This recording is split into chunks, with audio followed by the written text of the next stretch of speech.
All right, y'all, welcome to the Scott Horton Show.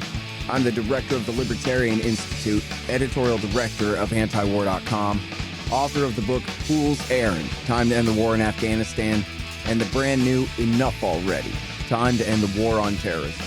And I've recorded more than 5,500 interviews since 2003, almost all on foreign policy, and all available for you at scotthorton.org.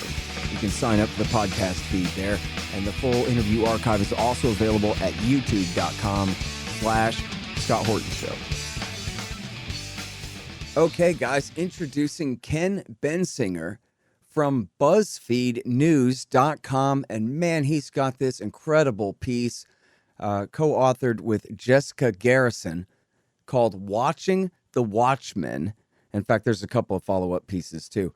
And maybe prequel type ones. The Michigan kidnapping case is a major test for the Biden administration's commitment to fighting domestic terrorism and a crucible, the fierce ideological divisions pulling the country apart. Well, that's not the subhead I thought it would be. I thought it was going to say this whole thing was a giant FBI hoax, is basically what the article's about. Welcome to the show. Sorry, not back to it. Nice to talk to you, Ken. How are you doing? Nice to be here, Scott. Thanks for having me on. What a great piece of work you have here. And I think we knew from the beginning, especially people who were watching with an eagle eye, that the magic word informant is going to come up here somewhere. And then the question is just how much they had to do with the thing. And what you have uncovered is, boy, did the informants, plural, have a lot to do with the plot that was revealed last October, right before the election, coincidentally, that the plot to kidnap and possibly, I guess, murder the governor of Michigan, Governor Whitmer there. So, Whitmer, I guess I meant to say, sorry. Please, I guess, if you could take us through, the most important names here and who's who and how it was that the plot began to come together. And I know it has to do with, this militia group and these guys showing up at the Capitol building to protest previously and all of that. It was sort of the prelude to the later sort of entrapment story, I think, right? Yeah, I think that's broadly it. I want to say that what in this piece, before I sort of go through the dramatis personae, I want to stress that we that you may hear a barking dog occasionally, and I apologize, but also that we endeavored to sort of fact check, in a sense, the government's narrative about this case and find out what else is there beyond what the government is saying. And indeed, we did find out that there's a lot more to the story than what is necessarily shown up in court records. That said, I want to be clear that we are not trying to declare in this piece that this whole thing was a setup by the government, that this whole thing was a complicated government conspiracy. What we're saying is, here's what the government says. Here's what the defense is saying. Here's what we uncovered, and you, the audience, you, the readership, should look at this and make your own decisions about whether you think this was what the government says it is, or what the defense says it is, or whether there's some third truth. So I just think it's important to emphasize that we are not declaring officially in this story that this was that these guys got sort of targeted by the FBI who concocted the entire thing. The kind of people we're talking about in this absolutely did have some pretty strong, pretty extreme ideas, pretty expressed violent thoughts, talked about things that I think are outside the norm of conversation before the feds ever got involved, right? These are people who are sharing memes in their militia group about, killing cops and making jokes about getting, explosives and burning up police stations, and in their meetings talking about throwing Molotov cocktails into police officers' homes.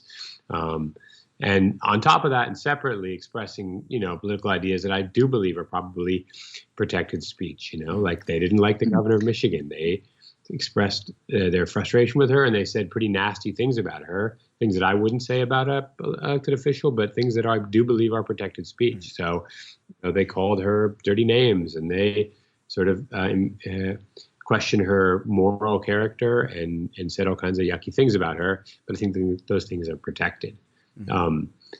Just to clarify here real quick. I see here again, I'm reminded at the top of your article, that you have documented or through the government documents, you've confirmed that there were 12 different informants. And I think the ratio that got the headline was 12 out of 15 people involved in the plot. Is that correct? 12 out of No, 15? yeah, no. So it is correct that there were 12 informants, and there may be more. We don't know. There's 12 Uh, informants that have been identified through discovery served up to the defense in the case, right? Is to say the evidence that the government has shared with the defendants, which at this stage is not all the evidence, shows that there were at least 12 confidential human sources, which is what the FBI calls informants these days. mhm. There was at least 12 of those in some way connected to the case. Some of them were very deeply in sort of embedded in the case, and some were a bit more peripheral. But there were about 12. That does not mean that 12 of the 15 people who were engaging in the conspiracy were in fact informants. There were 14 people ultimately arrested in the conspiracy between federal charges and state charges. There were 6 in federal court and 8 in state court. None of those people are informants. The government isn't in the business of arresting these informants. So those 14 people are not informants. There were separately 12 people who were, as I said, involved in the case in some way. So that it's a little bit more squishy in terms of what the ratio would be. But for example, in September, about less than a month, 3 weeks or so before they got arrested, a lot of these guys went on a nighttime surveillance run of Governor Whitmer's vacation home up in northern Michigan. And by our calculations, of the 12 people who went on that, either 4 or 5 of them were either government informants or undercover FBI agents. So that's a significant number of the people who were on that trip. And just yesterday, new evidence came out showing that at a meeting that the government is considered to be very important in the history of this case in Ohio in June of 2020, there were at least 3 confidential informants in a room of about 15 people. So the government did have a significant number of eyeballs in almost every setting. Mm-hmm. And this is something that, you know what, maybe I have a little confirmation bias from this because I've seen this kind of thing before, but isn't it the case that you tell in the story, if I have my names right, or if I did have them right as I was reading this thing and trying to understand it, that a lot of the worst provocation here came from the informants rather than, you know, in other words, they found some guys talking big on Facebook or whatever it was, and then they went and made a mountain out of the molehill. Or is that not right? Well, I guess the easiest and most honest answer is that that's for the jury to decide, but that is certainly what the defense is saying, and they're suggesting that their evidence shows that. And we found, not just from the defense, but also from documents and interviews and conversations with people who knew the individuals involved, through attorneys who were involved in the case, and also through people who were at some of the same meetings, that there is certainly a way to look at this that as a very different version of events that the government doesn't want to talk about. So the government wants to cast in their charging documents that certain meetings, were just basically a room full of people saying, yeah, let's kill this person, let's kill that congressman and that governor and that sort of thing. You talk to other people who were in the meeting, and they said that if indeed some of that conversation happened, the great majority of the conversation was peaceful and had nothing to do with that, and the government's leaving those facts out. So there's a real, there's just a giant chasm between what one side is saying and what the other side is saying about what happened. And I'm not in the business of picking sides, but I do think there's certainly a lot of evidence to suggest that the government wanted to push things. And as an example, yesterday, this wasn't in the story either because it's new, but we found out yesterday that probably what would be the main confidential informant in the case wasn't just sitting there sort of idly listening to what people were saying, but was indeed suggesting they do stuff. And we knew this when we wrote our article, that he was paying for transportation for people to make sure they got to events. He helped pay to fix someone's vehicle so they could go to things. He, became the leader, the de facto leader of the group. He was elected the second in command of this group, the Wolverine Watchmen.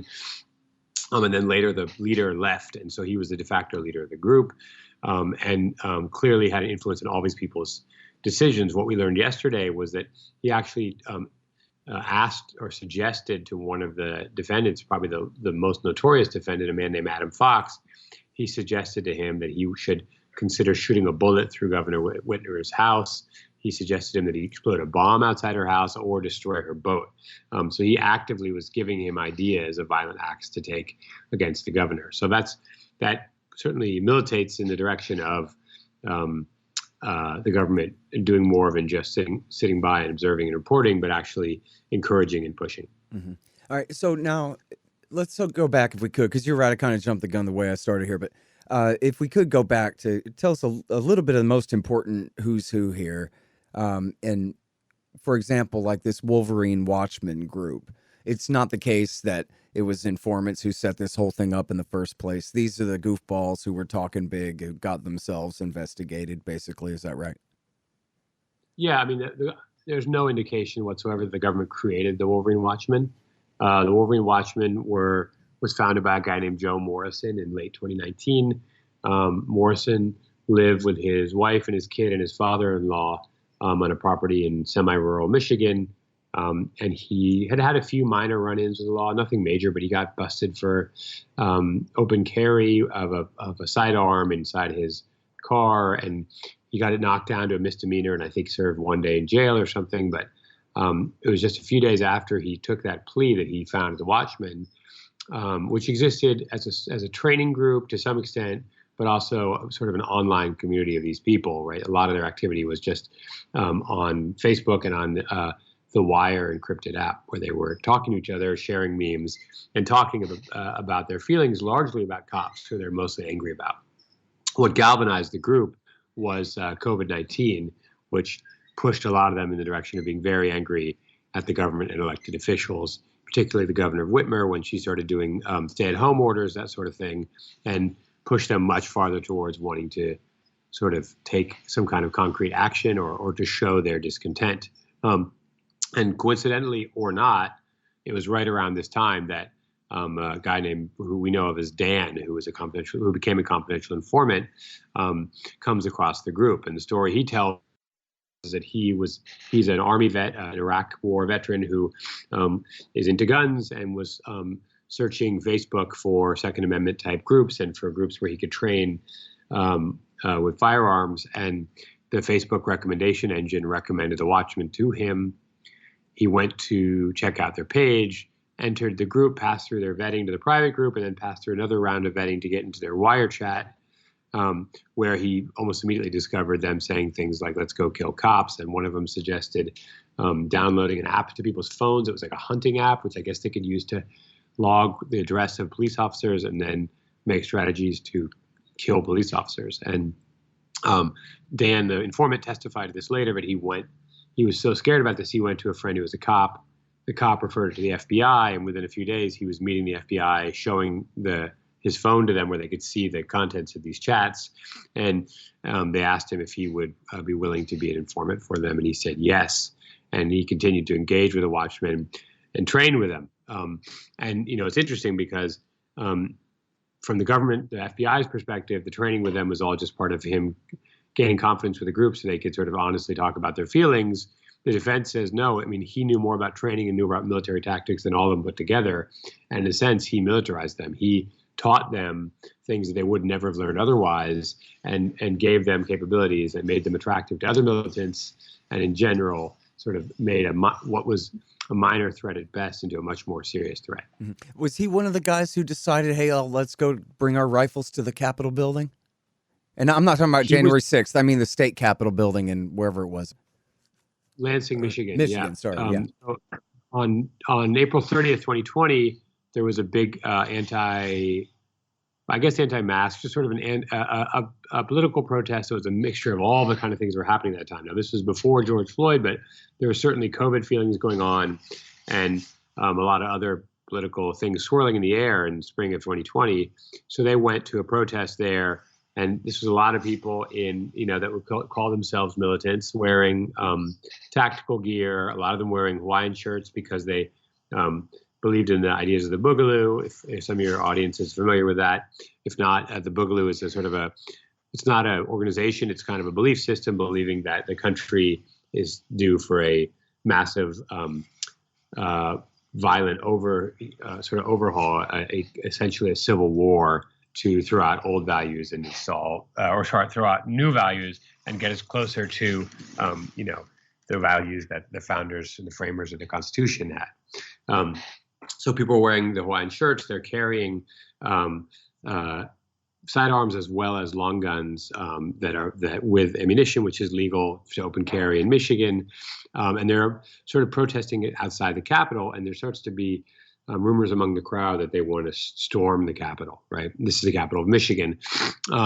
But in that circumstance, the Michigan State Police stood down and let them into the building. Interestingly, they did temperature checks for each of them to make sure they weren't sick with a virus, but they let them in with their weapons. So the building got filled up with these armed protesters throughout the whole building, and there's lots of photos from press who were there showing them, throughout the building.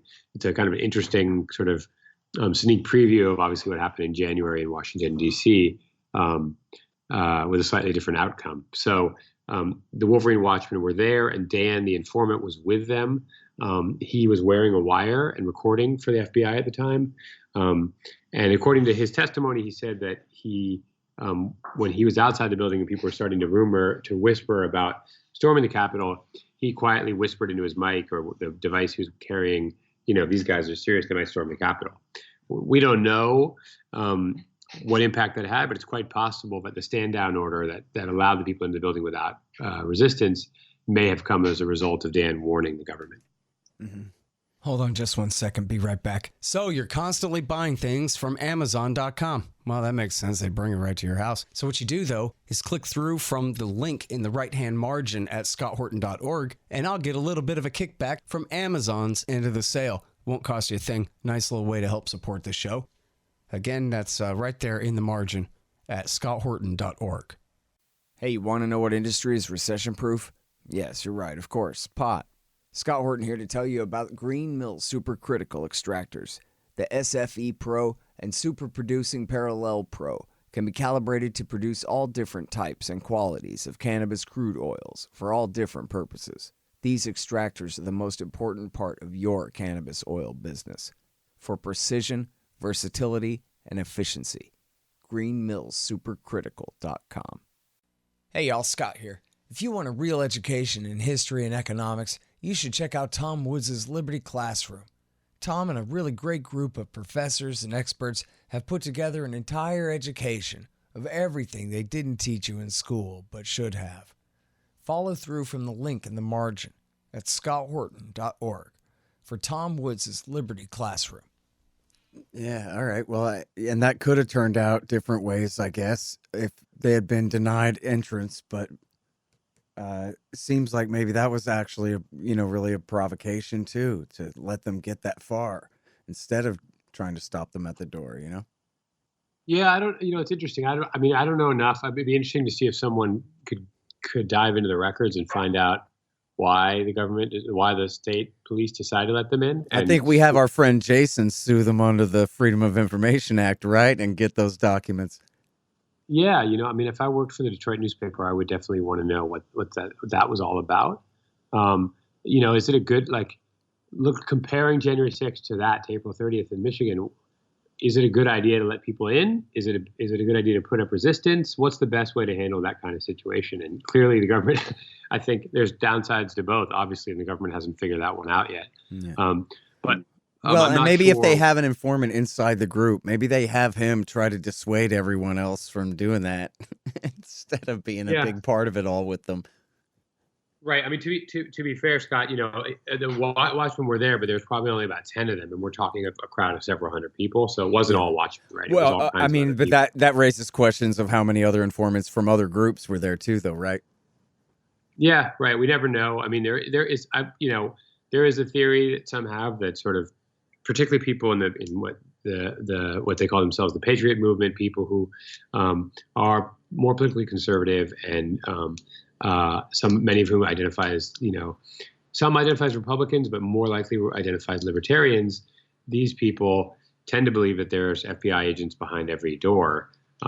If you talk to FBI agents, especially retired ones, they'll say, no, that's not true. There's not enough of us, and we need to have more. I guess that's obvious. They would say that, but But I think there certainly is something in the FBI's game of wanting people to believe they're omnipresent and taking actions like this in part because they want to scare other people Well, and it's make them pretty. think. I mean, agents are one thing, but informants are another. And it's very easy for them to flip anybody by threatening them with decades in prison over, you know, receiving junk mail or whatever. They call that mail fraud, or telling somebody it's Tuesday and they call that lying to an FBI agent or whatever it is.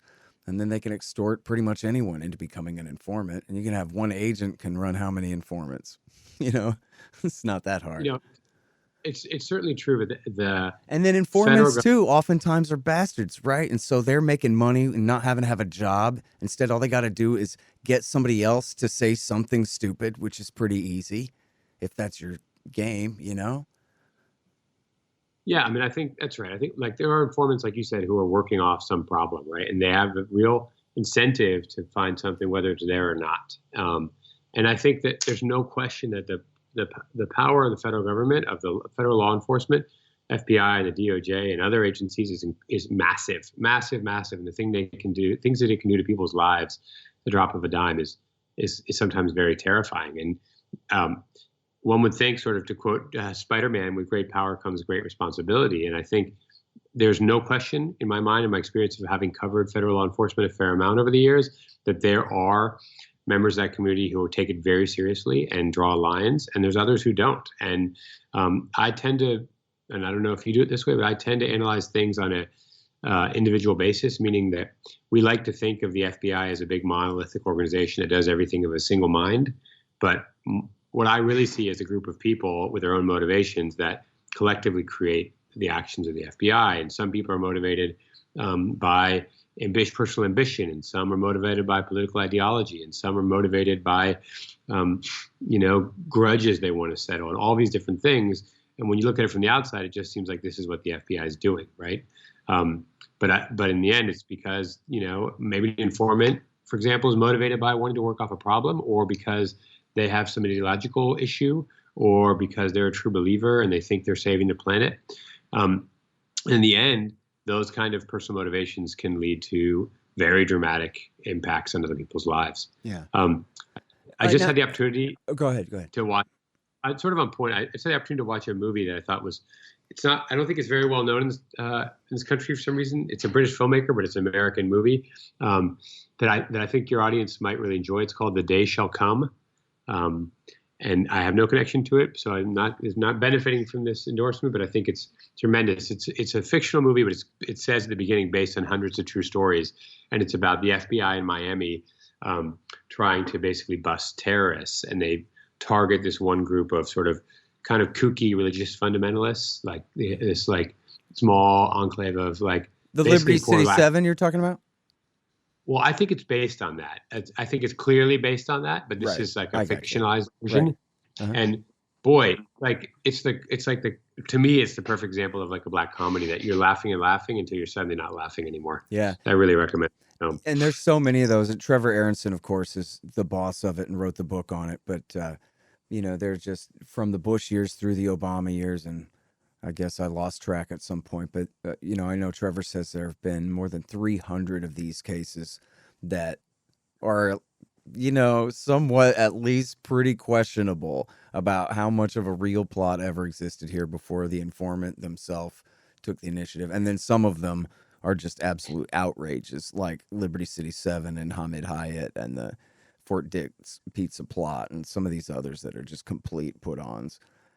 And so I guess that's really the bottom line here. And I know we're, running out of time, but I guess the question for you is, and I know that you're a hard reporter on this and you can't do too much opinioning or whatever, but does it look to you that without these informants, all of this stuff about scoping out the governor's house and plotting to blow up bridges and all of these things that these guys are now being indicted and prosecuted for would not have really happened?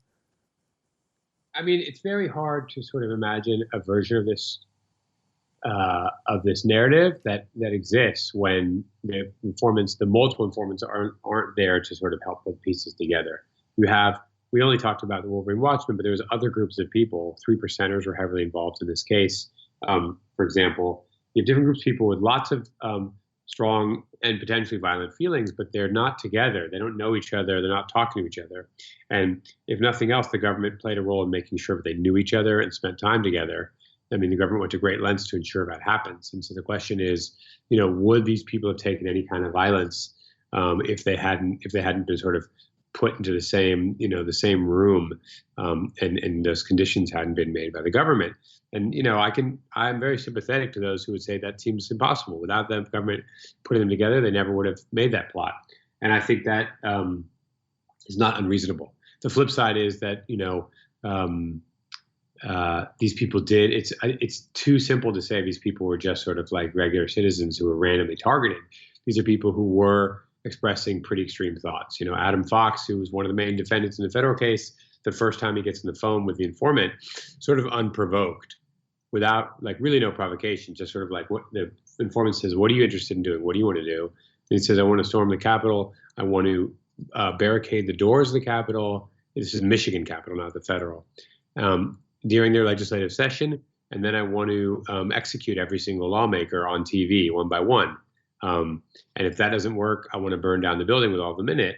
And meanwhile, I want to grab the governor, hogtie her, put her on a table, and just spread her out like a DEA trophy.